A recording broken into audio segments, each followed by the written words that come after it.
오늘은 창세기 14장 17절에서 24절의 말씀을 통해서 아브라함의 전쟁 승리라 하는 제목으로 함께 은혜를 나누고자 합니다. 창세기 14장은 성경에 기록된 최초의 전쟁 기사입니다.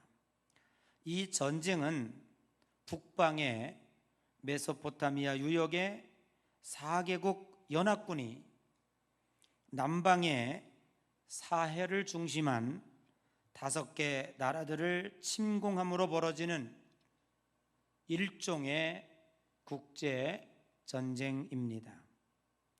13년 전에 북방 국가와 남방 국가 사이에 전쟁이 있었음을 오늘 여기 창세기 14장 4절에서 5절을 통해서 암시해주고 있습니다.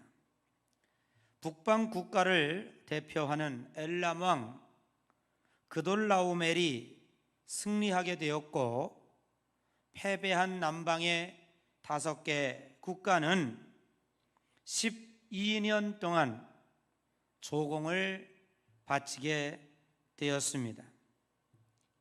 그러다가 13년째에 되는 해에 남방 국가들이 배반을 하고 말았습니다. 조공 바치는 것을 끊어버렸습니다. 그렇게 되자 단단히 화가 난 그돌라오멜 엘람 왕은 연합군을 형성해서 남방의 국가를 침공하게 되었습니다. 그참에 가나안 인접 국가까지 접수하게 된 것입니다. 소돔과 고모라가 전쟁에서 대패하게 되었습니다. 그곳에 살던 아브라함의 조카 롯도 포로로 붙잡혀갔고 모든 재물을 약탈당해버리고 말았습니다. 이 소식이 아브라함에게 들려왔습니다. 참 막막한 일입니다. 5개 국가가 대항하여 싸웠음에도 불구하고 대패한 연합군대입니다. 소식을 들었으니 이러지도 못하고 저러지도 못하는 난감한 현실이 되고 말았습니다. 그러나 아브라함에게는 혈육이라고는 단 롯뿐입니다. 아마도 이것저것 따질 겨를이 없었을 것입니다. 무조건 죽는 한이 있어도 가서 구해오자, 이렇게 생각을 했을 것입니다. 그리고 롯은 자식과 같은 사람이었습니다. 자기가 데리고 있는 318명의 사병을 이끌고 밤중에 쳐들어가서 놀랍게도 대승을 거뒀습니다. 빼앗겼던 모든 재물과 그리고 포로로 붙잡혀갔던 모든 롯을 비롯하여 모든 사람들을 데리고 이제 개선하고 있는 상황이었습니다. 전쟁의 승리를 하고 돌아오는 길에 소돔 왕과 살렘 왕 멜기세덱이 환영을 나오게 되었습니다. 환영을 나온 이 두 왕을 중심으로 이루어지는 아브라함과의 대화를 통해서 오늘 저는 여러분들과 함께 은혜를 나누고자 하는 것입니다. 첫 번째 왕은 살렘 왕 멜기세덱입니다. 살렘은 예루살렘의 옛 지명입니다. 그 뜻은 평화입니다. 멜기세덱이라고 하는 이름을 풀이하면 의의 왕이란 뜻을 가지고 있습니다. 멜기세덱은 이름에 걸맞게 그의 통치 철학도 정의와 평화를 내세우며 나라를 다스렸습니다. 18절에 보면 그는 지극히 높으신 하나님의 제사장이었더라 라고 기록하고 있습니다.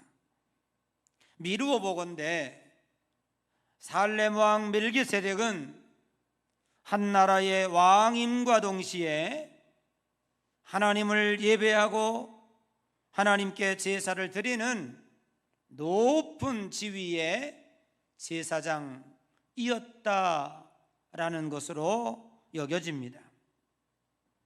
그래서 전쟁에서 승리한 아브라함에게도 축복을 합니다. 아브라함은 그에게 11조를 드리게 됩니다. 오늘 멜기세덱의 축복 기도 속에 매우 중요한 영적인 진리가 담겨져 있습니다. 19절에 아브라함에게 이렇게 축복합니다. 천지의 주제시요 지극히 높은 하나님이여 아브라함에게 복을 주소서 라고 축복합니다. 멜기세덱은 하나님에 대하여 분명히 정의하고 있습니다. 하나님은 우주 만물을 창조하신 분이시고 이 세상에 하나님보다 더 높은 곳에 앉을 자는 그 누구도 없다고 하는 사실입니다. 그러므로 하나님만이 유일하신 분이시며 하나님만이 만왕의 왕이 되시는 것입니다. 그리고 하나님은 인간에게 언제나 복을 주시는 분이십니다. 세상의 잡신들처럼 기브앤테이크하며 알량한 정성받고 그들의 소원과 딜하고 그렇게 하지 않습니다. 그 정도의 하찮은 신이 아니라는 것입니다. 하나님은 언제나 변함없으신 그리고 언제나 아버지의 마음으로 우리들에게 복을 주시며 사랑을 베풀어 주시는 분이십니다. 그러므로 우리가 하나님에 대하여 똑바로 알아야 합니다. 하나님을 바로 아는 길이 신앙의 성공의 길입니다. 하나님에 대하여 제대로 알지 못하고 아직도 미신을 섬기거나 우상 숭배하던 때의 그 알량한 잡신의 수준으로 하나님을 이해하고 있다면 우리는 하나님을 기쁘시게도 못할 뿐더러 결코 우리의 신앙은 성장하지 아니할 것입니다. 그래서 구약의 한 선지자는 백성들을 향해서 이렇게 외치고 있습니다. 오라 우리가 하나님을 알자. 그러면서 백성들에게 이렇게 얘기합니다. 너희들이 망하는 것은 하나님을 아는 지식이 없기 때문이다라고 책망을 하고 있습니다. 어렸을 때부터 성경을 배우고 손목에 붙이며 이마에 붙이며 문설주에 붙이며 들어오며 나아가며 성경을 읽고 또 읽고 어떤 때는 성경을 달달달 외우는 사람들이 하나님을 모른다. 조금 어폐가 있는 말일 수도 있습니다. 그러나 오늘 이 선지자가 이야기하고 있는 것은 너희들이 성경을 딸딸딸 외운다고 할지라도 하나님에 대하여 잘 모르고 있다는 거예요. 하나님이 어떤 분이신지, 하나님이 지금 어떤 마음을 먹고 있으신지, 하나님이 지금 어떻게 우리들에게 존재적으로 다가오고 있는지에 대해서 이스라엘 백성들이 잘 알지 못한다는 것입니다. 그래서 그들이 망한다는 것입니다. 사랑하는 성도 여러분, 하나님에 대해서 바로 알고 바로 믿는 여러분 되시기를 주님의 이름으로 간절히 축복합니다. 오늘 멜기세덱은 아브라함에게 분명하게 하나님에 대하여 정의하고 있습니다. 하나님은 누구신가? 천지의 주제시요 우주 만물을 움직이는 능력 있는 주인공이십니다. 그리고 지극히 높으신 하나님이시며 그 높은 곳에 앉을 자는 오직 전능하신 하나님밖에 없다는 것입니다. 그리고 하나님이여 아브라함에게 복을 주소서, 복을 주실 수 있는 분은 하나님밖에 없다.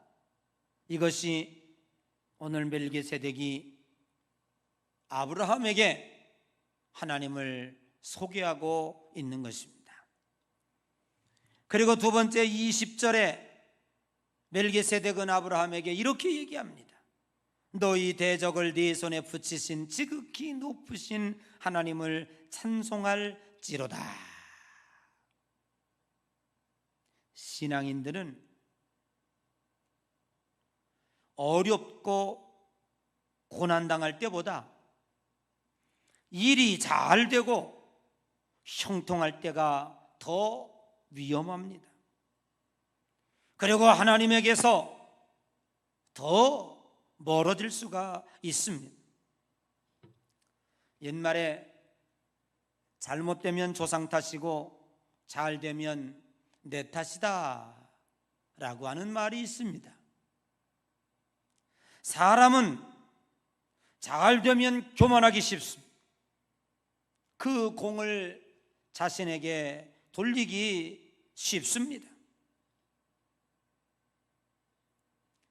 아브라함도 마찬가지였을 것입니다. 5개 국가와 연합해서 싸움을 했는데도 대패를 했건만 318명을 데리고 들어가서 전쟁을 해서 이겼으니 얼마나 우쭐했겠습니까? 얼마나 그 긍지가 대단하겠습니까? 그런데 오늘 여기 멜기세덱은 아브라함에게 너희 대적을 네 손에 붙여주신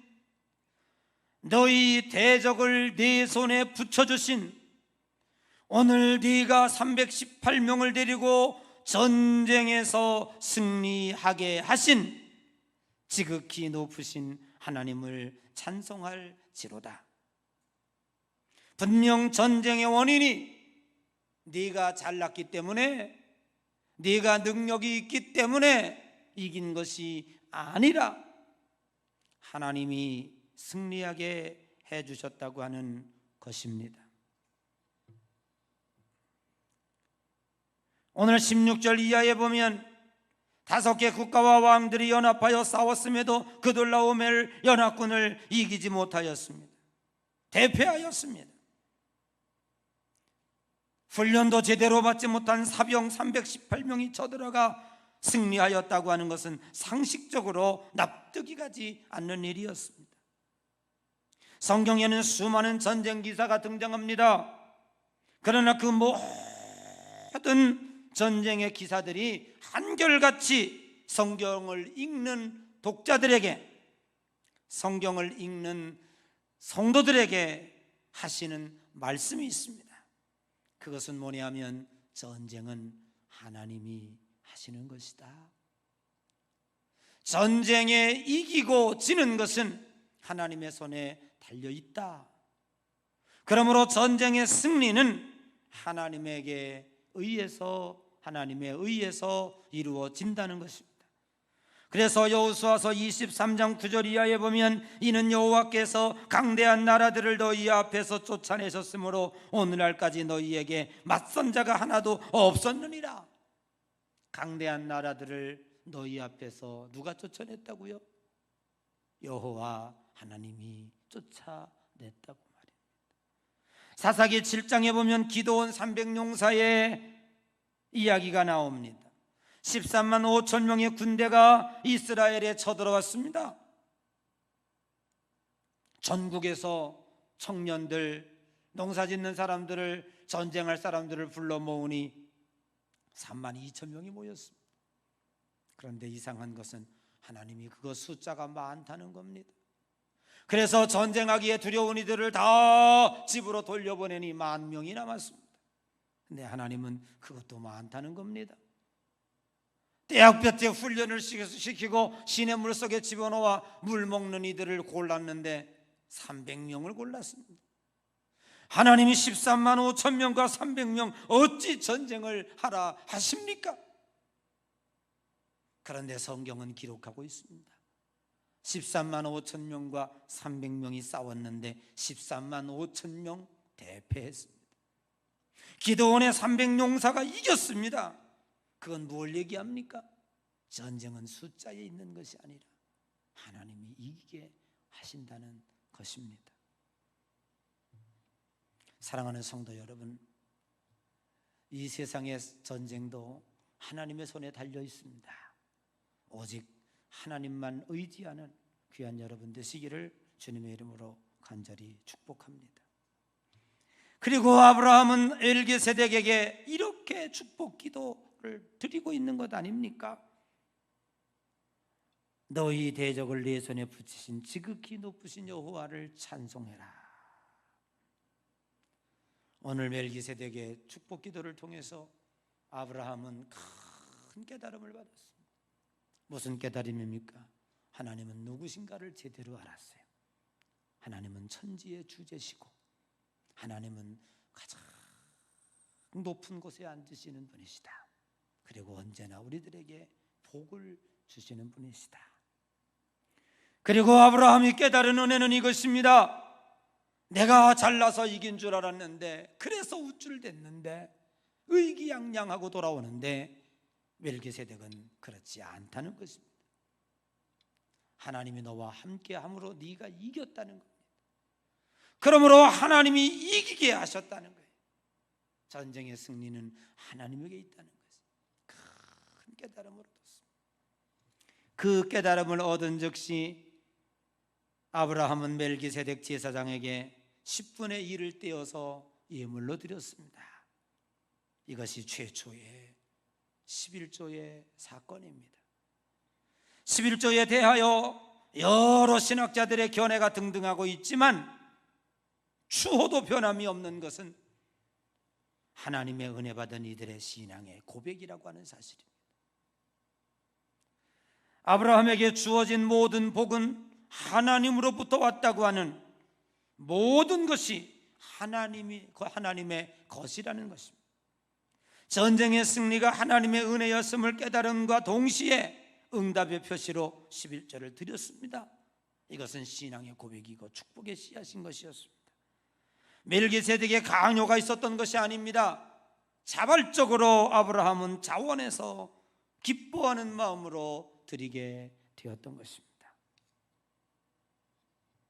오늘 우리의 신앙도 이러한 자원하는 마음으로 주님 앞에 드려져야 할 것입니다. 이제 우리는 눈을 돌려서 두 번째 왕 소돔 왕의 대화를 한번 주시해 보도록 하겠습니다. 살렘 왕은 진실로 전쟁하느라 수고한 아브라함을 위로하기 위해서 떡과 포도주를 가지고 나왔습니다. 그런데 솔로몬은 소돔 왕은 빈손으로 나왔습니다. 과연 아브라함의 전쟁을 축구하기 위해서, 위로하기 위해서 나온 자인가 의심할 정도였습니다. 사실 그렇습니다. 그는 아브라함에게 이렇게 얘기했습니다. 21절에 보면 소돔 왕이 아브라함에게 이르되 사람을 내게 보내고 물품은 네가 가져라 그랬습니다. 여러분, 지금 전쟁에 포로로 붙잡혀 갔던 수천 명, 몇 명이라고는 안 돼 있어요. 수만 명이 지금 아브라함을 따라 출출출출 오고 있어요. 그리고 그 노력해 갔던 금, 은, 보화가 수레에 실려가지고 쫙 들어오고 있어요. 아브라함 뒤를 따르고 있어요. 여러분은 뭘 갖겠습니까? 사람을 가질래? 돈을 가질래? 무채물 어떤 거 갖겠어요? 그냥 묻지도 말라고요. 금은 보하겠죠. 오늘 여기 소돔 왕이 아브라함에게 사람은 내게로 보내고 여기 있는 금은 보화는 너 가져라 한다는 이유가 있습니다.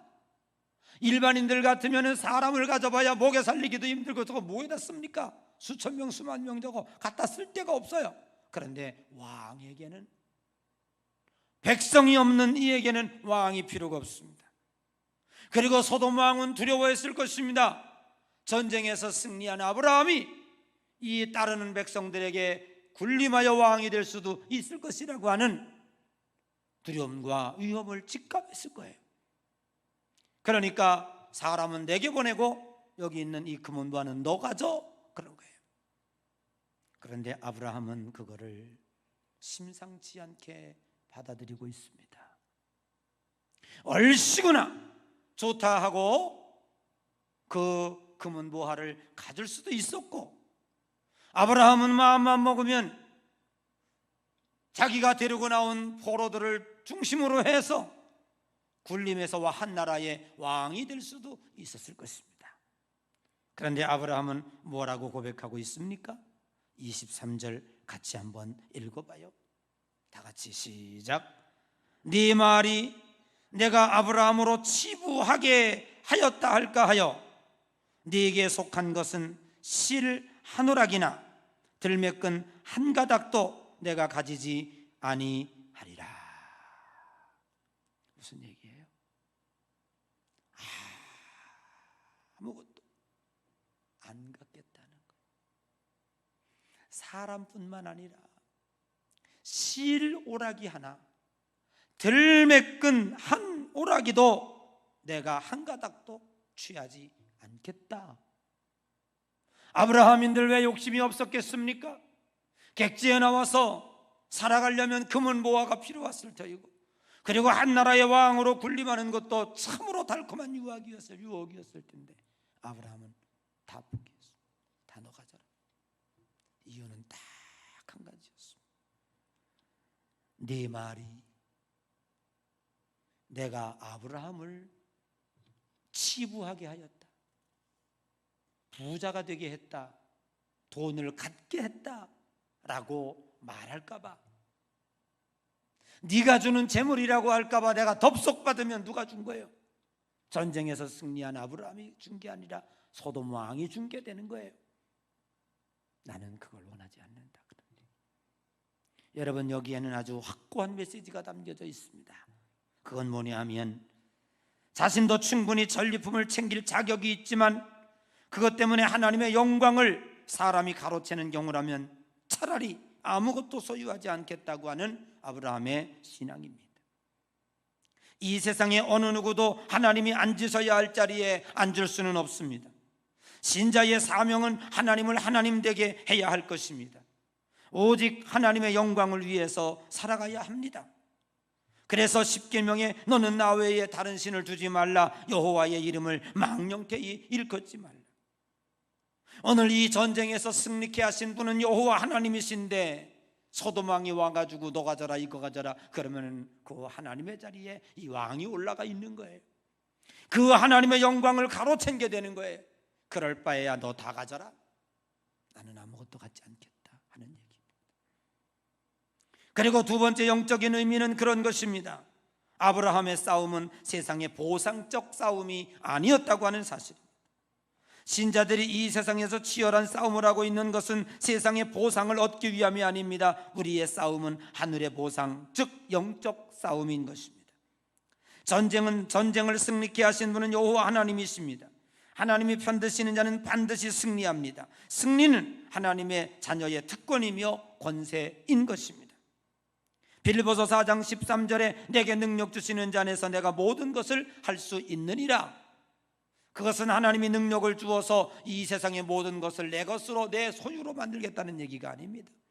그래서 빌립보서 4장 12절에 나는 비천에 처할 줄도 알고 풍부에 처할 줄도 알아. 모든 일 곧 배부름과 배고픔, 풍부와 궁핍에도 일체의 비결을 배웠다고 하는 하나님의 말씀인 것입니다. 아브라함의 싸움은 어떤 보상을 원했던 싸움이 아니었던 것입니다. 오직 하나님이 승리케 하셨다고 하는 이 기쁨, 오직 하나님의 능력을 받은 축복자의 존재감의 기쁨이 바로 아브라함의 기쁨이었습니다. 아브라함이 이처럼 모든 재물을, 모든 금은 보화를 포기할 수 있었던 것은 하나님의 영광이었습니다. 하나님은 천지의 주제시요 전쟁 승리의 원인자인 것입니다. 여러분, 우리는 하나님 앞에 더하여 주시는 은혜를 받아야 할 줄로 믿습니다. 금은 보화는 우리의 존재적, 본질적 보상은 아닙니다. 먼저 그의 나라와 그의 의를 구하라. 그리하면 이 모든 것을 더하여 주시리라. 아멘. 우리의 본질적인 축복이 있을 때에 그 다음에 부수적인 더하여 주심이 있습니다. 더하여 주신다는 말은 보너스라는 말입니다. 보너스라는 말은 주시면 감사하고 그냥 안 줘도 그만인 거예요. 그것 때문에 불만이 있거나 그것 때문에 어떤 일이 있을 수는 없는 것입니다. 오늘 우리는 하나님께서 우리들에게 영적인 능력을 주었습니다. 영권을 줬습니다. 여러분, 나는 지난주에 여러분에게 영권에 대해서 얘기했습니다. 영적인 능력이 무엇입니까? 영적 권세가 무엇입니까? 눈을 들어 동서남북을 바라봐라. 저는 고개를 들어서 하나님을 쳐다보는 것, 이것이 능력이라고 말씀을 드렸습니다.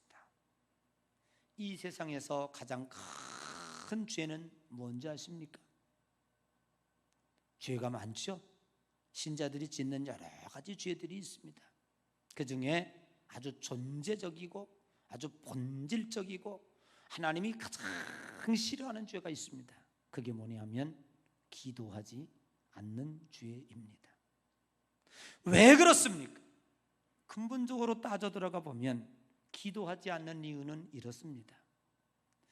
내가 이 기도를 하면 하나님이 반드시 들어주신다라고 하는 믿음이 있으면 열리를 제쳐놓고 기도 먼저 합니다. 그런데 기도해 봤자 들어줄지 안 들어줄지도 모르고 그러한 확신도 없어요. 그러니까 어려운 일을 당하면 인간의 수단과 방편으로 먼저 발버둥을 쳐보고, 그리고 되면은 좋고 안 되면 좋거니 하고 그 다음에 기도를 하든 말든 그렇게 합니다. 여러분, 어린아이를 우리가 키우게 되면 어린아이가 어려움을 당하면은요, 지체 없이 이 어려움 당하는 어린아이에게는 아빠 하고 소리를 지릅니다. 그 아버지가 이 아이를 구원해 줄 수 있는 능력이 있는지 없는지는 아무도 알지 못하지만 이 어린아이에게 있어서는 최소한 그 아버지는 신입니다. 이 어린아이에게 있어서는 그 아버지는 일단 능력자입니다. 내가 아버지를 부르면 아버지는 반드시 나를 구원해 주실 거야 라는 확고한 신뢰와 믿음이 어린아이에게는 있습니다. 그래서 아버지를 부르는 거예요. 사랑하는 성도 여러분, 오늘 멜기세덱은 아브라함에게 분명하게 이야기하고 있습니다. 너희 대적을 너에게 붙인 여호와 그 하나님에게 찬송과 영광을 돌리게 하라. 놀라운 사실입니다. 위대한 일입니다. 오늘 아브라함이 소돔 왕의 재앙을 뿌리칠 수 있었던 이유도 전쟁의 원인자는 하나님이시고, 오늘 우리들에게 복을 주시는 복의 근원도 하나님이시다. 내가 너에게 이 노량물들을 다 포기하고 실오라기 하나 실들매 한 가닥도 내가 갖지 않겠다라고 포기할 수 있었던 이유는 하나님이 우주 만물의 천지의 주제시다. 내가 하나님 앞에 이렇게 하고 난다고 할지라도 하나님의 영광을 가로채려고 하는 너에게 그 유혹에 빠지지 않도록 내가 그 조치를 취했다 할지라도 하나님은 나에게 손해를 끼치지 아니하시고 언젠가 내게 필요하다면 그 복을 주실 것이다. 확실히 믿고 있는 것입니다. 사랑하는 성도 여러분, 오늘 오는 아브라함처럼 이러한 확고한 믿음을 갖는 귀한 여러분 되시기를 주님의 이름으로 간절히 축복합니다. 영적인 영권을 소유하시고 어떠한 일이 있을 때 하나님을 바라보며 아빠 하고 부를 수 있는 그 능력만 여러분에게 있다면 하나님은 아브라함에게 복 주신 것처럼 우리들에게 복을 주시는 하나님이시다. 믿고 돌아가는 여러분 되시기를 주님의 이름으로 간절히 축복합니다. 기도하겠습니다.